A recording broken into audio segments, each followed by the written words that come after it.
For 361 Wealth and Asset Management, everything looks sort of perfect on paper. But once you start taking a closer look, well, that's when the cracks quickly start to emerge. Just this year, some of the company's biggest rainmakers all walked out the door. These were the people who helped build the wealth management firm into an industry darling with a 42,000 crore market cap. In April, Vikram Malhotra, who led its international businesses, left. And right after him, in May, Shaji Kumar Devakar, the face of its southern operations, also decided to leave. Way before both of them, co-CEO Anirudh Taparia had quit to launch his own rival firm. And it gets worse. The thing is, they didn't leave alone. According to one industry executive, an estimate of more than 100 employees may have followed them out. And this has brought the 361 journey to an unmistakable loosening of ties.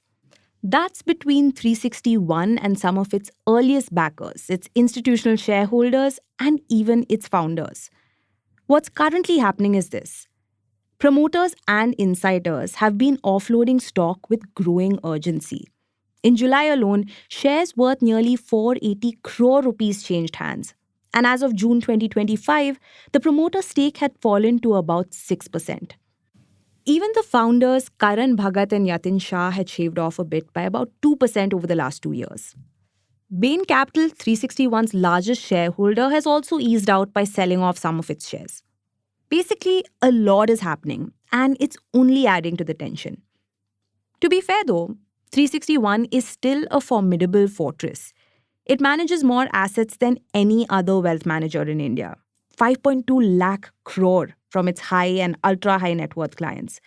And its co-founder and CEO, Karan Bhagat, is still spoken about with awe. He's praised as a number whiz with a golden touch. 361 admitted that some senior employees have struck out on their own in wealth management. But the spokesperson also maintained that its attrition remains among the industry's lowest, both annually and over time. Now, as per the Ken's calculations, attrition stands at 8 to 10% of its 1,200 strong workforce. While Bhagat told analysts in July that senior exits would account for no more than a 4 to 6% hit to assets under management, most industry insiders the Ken spoke to believe that the real impact is set to unfold in the quarters to come. The attrition is just a symptom, though, a sign that as 361 grows larger, it's slowly losing the edge it once carved out in a nascent wealth management market to the younger, more agile rivals. Hello and welcome to Daybreak, a business podcast from the Ken. I'm your host Rahil Philippos, and I don't chase the news cycle. Instead, every day of the week, my colleagues Nikta Sharma and I will come to you with one business story that is worth understanding and worth your time. Today is Wednesday, the 20th of August.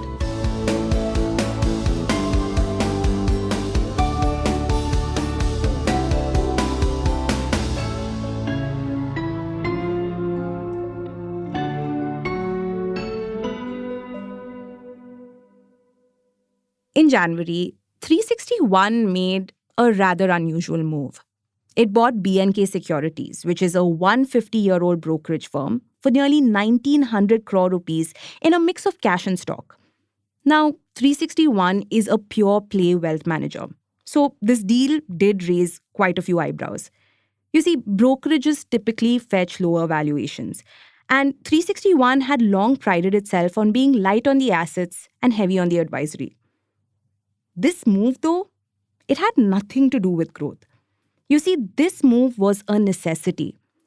Until recently, 361 had been receiving a steady stream of leads from IIFL Capital, the institutional broking arm of IIFL Group, and a close ally since 361's very inception. Unfortunately, that relationship soured after Bain Capital joined the board in 2022 and shifted control more squarely into the hands of Managing Director Karan Bhagat and co-CEO Yatin Shah.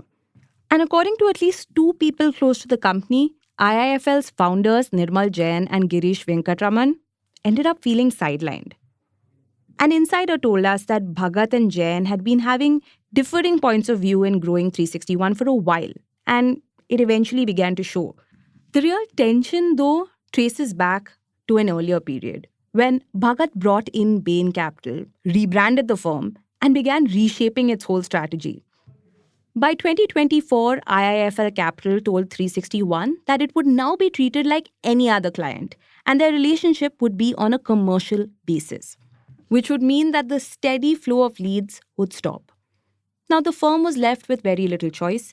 It either had to build its own broking and institutional platform or turn to another partner. The fact that a former disruptor is now scrambling to patch distribution gaps speaks volumes about how sharply the industry and the firm has changed. You see, 15 years ago, 361 was the pioneer in this space. Most banks at the time were treating private wealth as a glorified product desk. Mutual funds, fixed deposits, and insurance bundled into a relationship manager's sales quota. International banks, of course, focused on NRIs, so very few offered end-to-end advice for wealthy domestic clients. According to many industry executives who spoke with the Ken, Bhagat changed that. In 2008, Bhagat and Shah left Kotak Wealth to strike out on their own, backed by a $3 million investment from Jain. Their pitch? It was radical. Build a one-stop advisory firm for India's rich. They offered a full range of services, from investing in different asset classes to managing family wealth, legacy, and much, much more. They ended up building an agile, founder-led firm with an institutional muscle from IIFL and the credibility of a differentiated model. But that equation began to shift once Bain entered the picture. The firm professionalized the board and gave the founding team more autonomy. And that's when internal trust started eroding. More on that in the next segment. For a firm built on trust, 361 is struggling to hold on to its most important asset, its rainmakers. Many senior wealth managers have left the firm in recent years, lured by rivals offering more autonomy and far fewer bottlenecks. You see, Bain's professionalization of the company began to tick off a few people. They had joined a lean, four-level business, and now it had transitioned into a bureaucratic structure with at least 10 levels between juniors and senior management. Many also pointed to delays in receiving the performance-linked sweeteners they were promised. The incremental payouts tied to each deal that they closed. They were beginning to feel shortchanged on the revenue sharing, especially considering the amount of personal effort that wealth management advisory demands. We're not kidding. The effort runs really, really deep.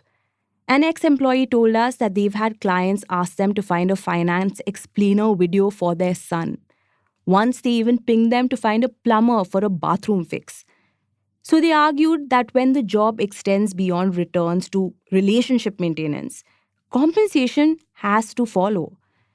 You see, wealth management, unlike other parts of finance, is very difficult to automate. At its core, it's a relationship business, and trust travels through people. While 361 has created over $200 millionaires through its ESOPs, insiders say the bigger friction isn't money, it's voice. The now top-heavy structure is veering into micromanagement. A former employee also noted that few fund managers last more than 3 or 4 years at the firm. Of course, that's how the new age players are scoring. Wealth tech firms like Neo Wealth, for instance, offer up to 60% revenue share, closer to the partner-driven model seen in consulting firms like KPMG or Deloitte. For top performers, it's a pretty attractive trade. More autonomy, more upside. More on the new competitors in the next segment. Stay tuned.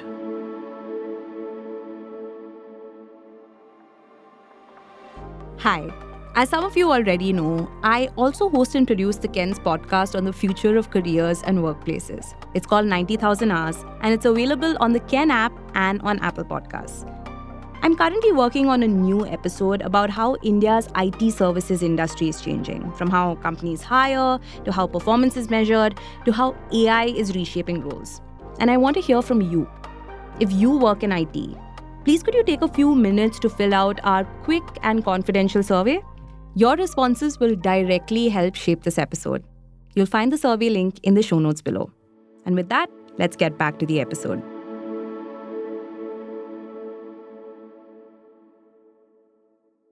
Despite the exodus of top talent and fraying ties with partnerships, the 17-year-old 360 ONE still remains a formidable giant. At its core, 360 ONE is still an intense revenue machine. Roughly 70% of the firm's income is recurring, a steady, predictable stream that many rivals would probably envy. But others, well, they're catching up fast. A new wave of venture and PE-backed challengers like Neo Wealth, Deserve, Centricity, they're coming at 360 ONE. These firms have the advantage of using tech, aggressive pricing, and generous revenue sharing models to attract both clients as well as advisors. For instance, Neo's compensation system is modeled after professional services firms. Relationship managers receive commissions, bonuses, ESOPs, and even a share of the profits. The firm is also poached heavily from 360 ONE, including Shaji Kumar Devankar and much of his former team. What's perhaps more interesting is that even 360 ONE's earliest backers are circling back with intent. Jain and Venkatraman of IIFL are reportedly planning a new wealth management venture of their own, and they've begun headhunting senior talent, including from their old firm. It's kind of a familiar landscape for founders Bhagat and Shah. But, well, from the other side, almost 2 decades ago, they were the upstarts. They were the ones prying clients away from the sleepy private banking desks. But today, they are the ones being challenged by faster, flatter, and sometimes hungrier firms, chasing the seat they once claimed for themselves.